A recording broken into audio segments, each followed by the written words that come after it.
is from John.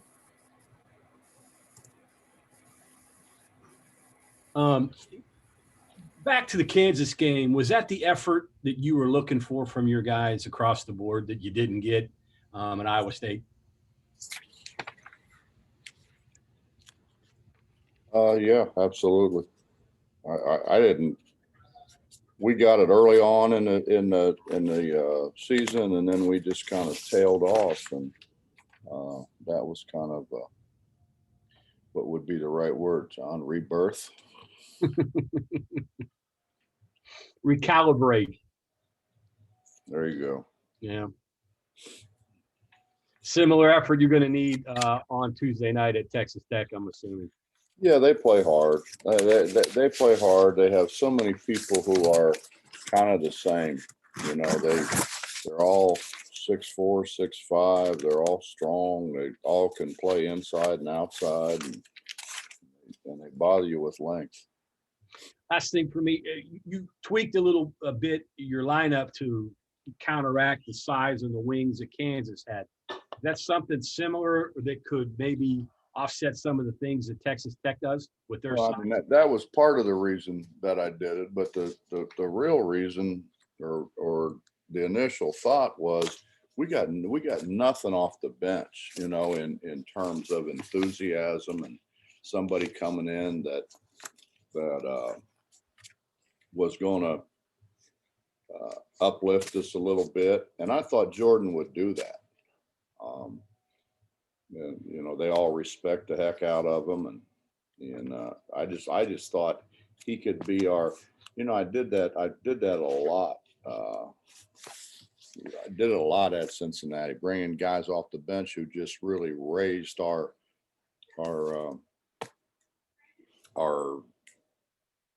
intensity level. And I really thought that would happen, and it didn't work out that way, not of any fault of Jordan's for sure. We'll go to Justin. Hey, Coach, obviously McClung has continued to play pretty well, since you guys saw him the first time. He did have an off night against Oklahoma. I just kind of wondering what you saw there. Was anything Oklahoma did, or did he just have a bad night? And then, obviously, what kind of adjustments can you make against him the second time around? Well, I mean, whenever guys scorers have a bad night, it's generally a combination of things. And I think,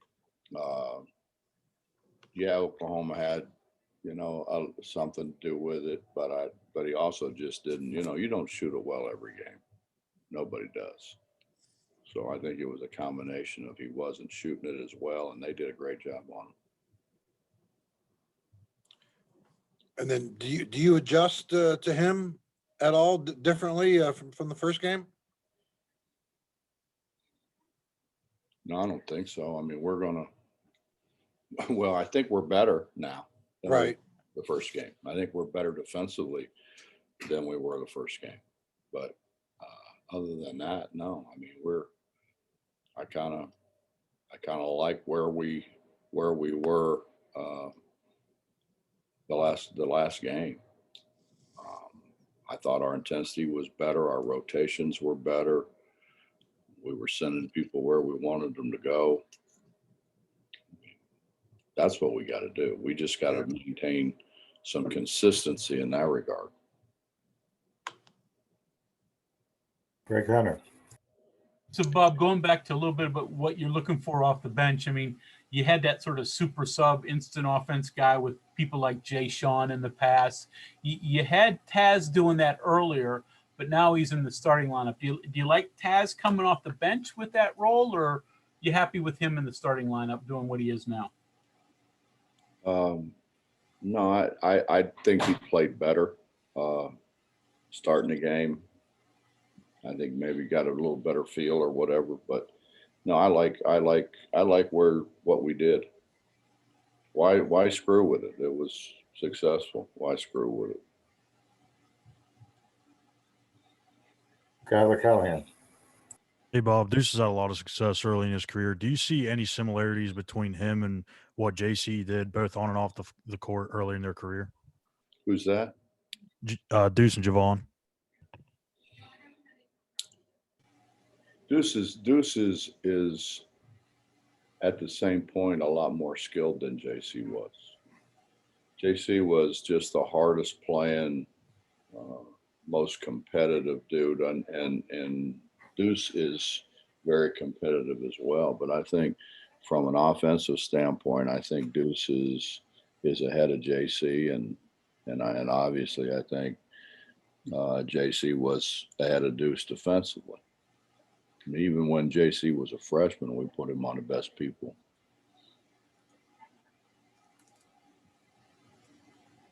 Ethan Bach. Hey, Coach, with the pause in January, the Oklahoma State and TCU games got postponed. Is there any talk about rescheduling those games, or are those scrapped? I don't think they're scrapping any. I think the plan is everybody plays all their games. That's why they left that week between the end of the season and in the conference tournament. I mean, I think the plan is to play 2 and I don't know, maybe 3 games in there for some people, like they're doing to us in Texas, the next road trip after this one. Kevin Kinder. Coach, following up on making changes to the lineup, your rotation like that, has it been the case for you most years, and going back to Cincinnati, that it was a process of playing some games, figuring out where guys responded better, played better? You know, have there been very many instances where, hey, here's our starting lineup, here's our top 3 or 4 off the bench, and it stayed that way all year? Well, over the years, guys have actually came to me and said they felt more comfortable coming off the bench, that they could sit there and see what was going on and see what they could take advantage of, or actually maybe the guy they were going to guard tended to pick up tendencies a little bit better. So you know, it's been a give and take deal. I mean, I think, you know, you put guys out there that want to play that position or that spot. You don't, you know, why you want to fight with them about doing what they don't want to do? You got to fight with them enough things. Back to John. Bill mentioned Saturday he couldn't remember the last time he had a pair of guards score 56 against his defense. Where is Deuce and Taz as far as guys that you've had with the ability to score, and understanding too that they need to consistency, obviously do it on a consistent basis? Well, I think the guards that we had with JC and Dax and Tariq and Tavon was, I mean, those guys could score the ball. They could all score the ball. Yeah. I don't know. I mean, you know, I had Van Exel and Buford. Okay. I had 2 pros. Actually, one of them was an NBA All-Star. So Nobody with Logan though, right? Logan was the primary guy, right? yeah. Okay. Back to Greg. So, Bobby, you've talked a lot about travel in this league, and you can't change the distance, but the 9 o'clock starts have got to be a tough part of it. Have you talked to anybody in the league about not having as many of those? Is that just TV dictated and you can't do anything about it? We've talked to them since the beginning. And what I'd like for them to do is just ride with us, you know, a few times. I think maybe if they rode with us and then what I'd really like is when we get home, we're going to get home at 5 o'clock or later a.m. And then our guys have to go to class and have to go to study hall. And I'd like for those guys to have to go to class and sit in class and not fall asleep, and go to study hall and not be groggy, and, you know, and then find out and say, hey man, this is, I mean, why do we do this to these people? There's, I mean, there's, and I understand the TV part of it, I mean, you know, I've been working with TV for a long time, but you know, whenever you're going to get back at 5 a.m., I don't know how in the world, with all the rhetoric that we get about what's the best, we want to do the best for student athletes, the betterment of student athletes. We're just starting a new term here, you know? And so those guys, man, that puts those guys behind the 8 ball, you know, and nobody seems to think about it or care about it. And I've talked to Shane about it. Shane's talked to people about it. But it hadn't changed. Back to Justin. Obviously the first game against Texas Tech this year was, high scoring and goes down to the last seconds of the game. Do you see a similar kind of style of play between these two teams? Would it surprise you if it was another game, pushing 90 by both teams? Yeah, it would surprise me, because generally speaking, it's been a rock fight, but we guarded way better than what we were guarding at that point in time as well. Yeah. Are they? Pardon? Is Texas Tech as well guarding better? I think they've guarded pretty consistently. Yeah. Throughout. They switch everything. They've got all those guys. They're all about the same size. They're all 6'5", 6'6", and they're all physically very strong. Joe Mercado. Coach, they've had at Tech about 4,200 fans the last couple of games. When you combine the travel, the opponent, and probably the largest crowd you're going to see, does this make it probably the toughest road trip of the year? It's the toughest road trip of the year because we're going to get back at 5 a.m. I mean,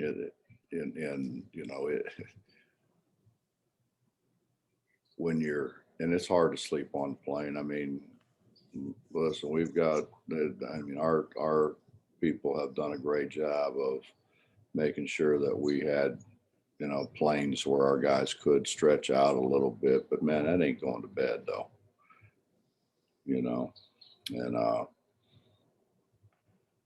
it's just hard, man. It's harder than I think anybody could imagine it was. I mean, it's one thing stay up all night and play cards. It's another thing to play a game, rush out there, sit on the plane while they de-ice and do all the other stuff that they do.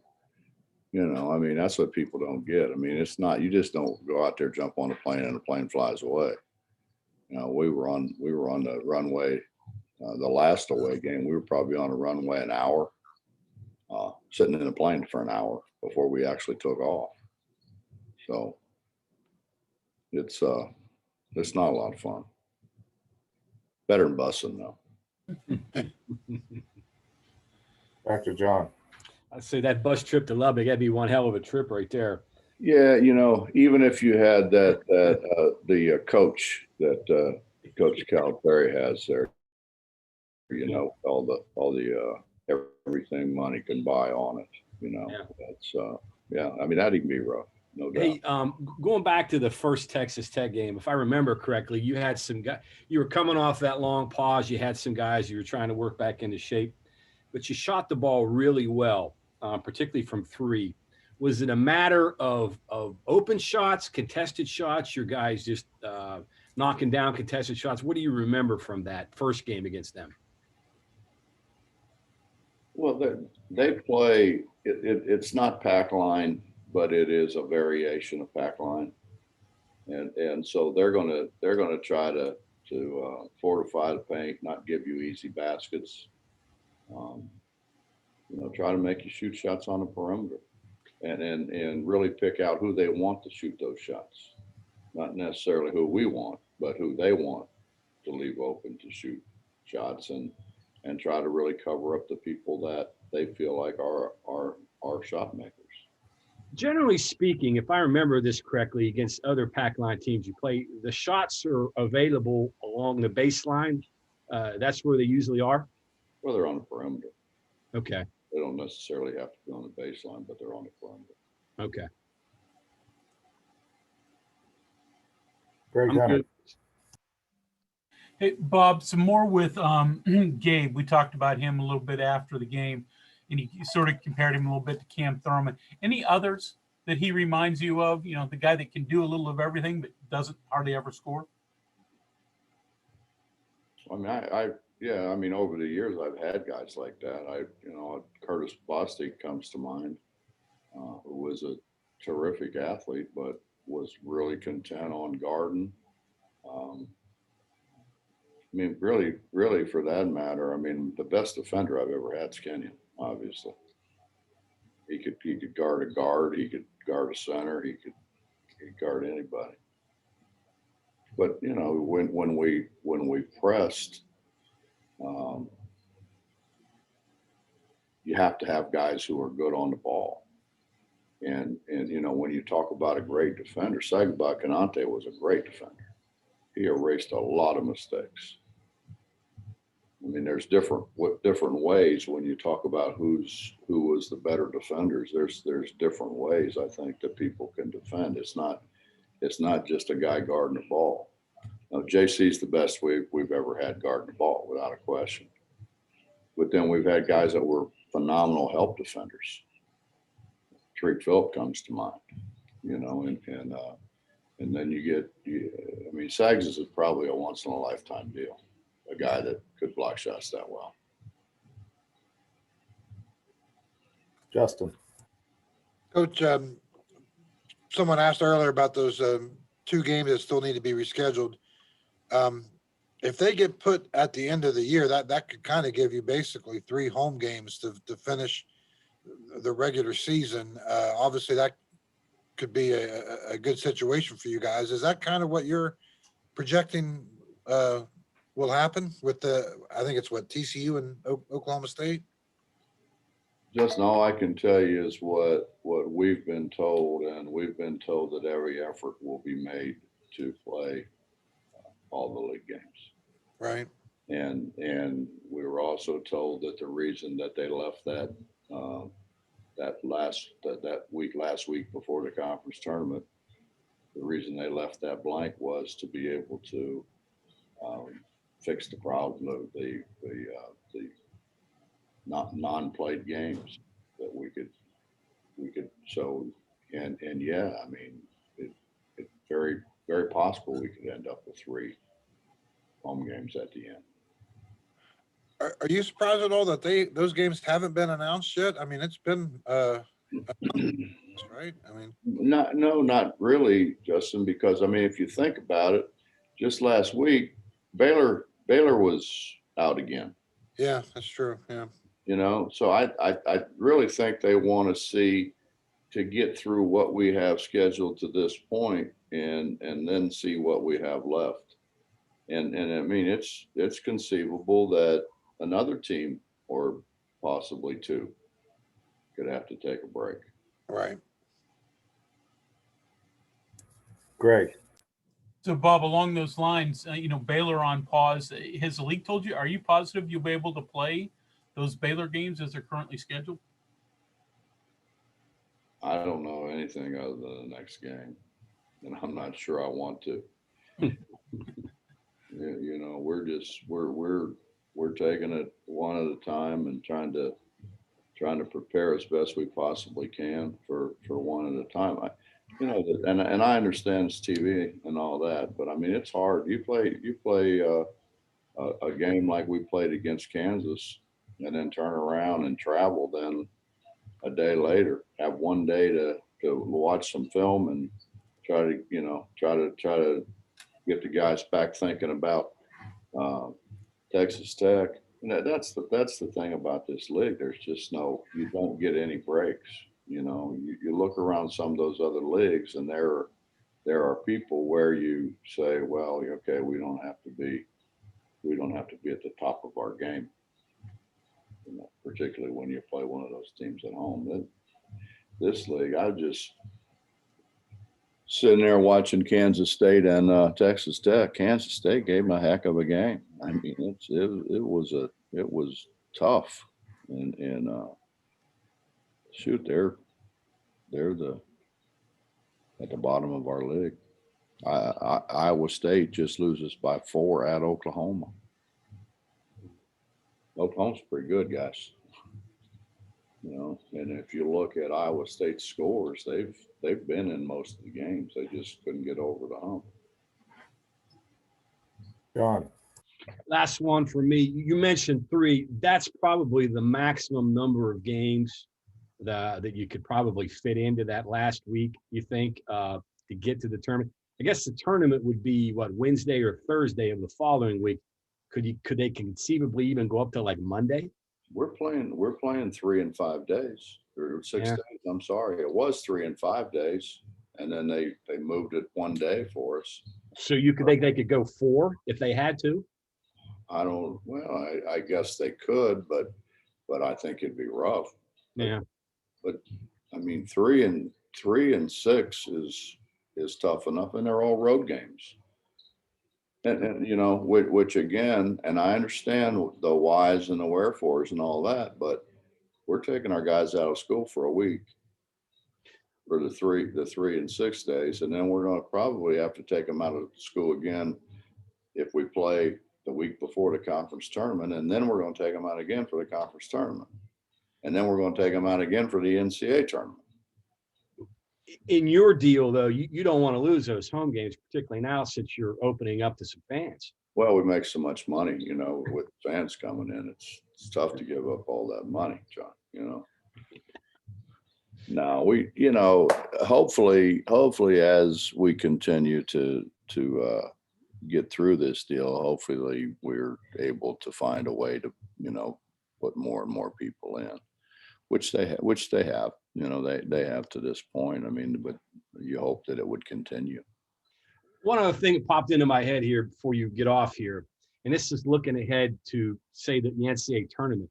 I think I read someplace where the NCAA is going to bus teams from a certain distance, and you would probably fall in that mileage range where you bus. Is that have you looked into that at all? John, they did it to us when we were in Cleveland. Okay. They did it to us when we played Kentucky. We went up the night before and I believe played at noon. And that outcome wasn't very good, if you'll remember. That was a Sweet 16 game. Yeah. But we and listen to this. This is beautiful because we're in Cleveland. We beat Maryland in the second game of the tournament.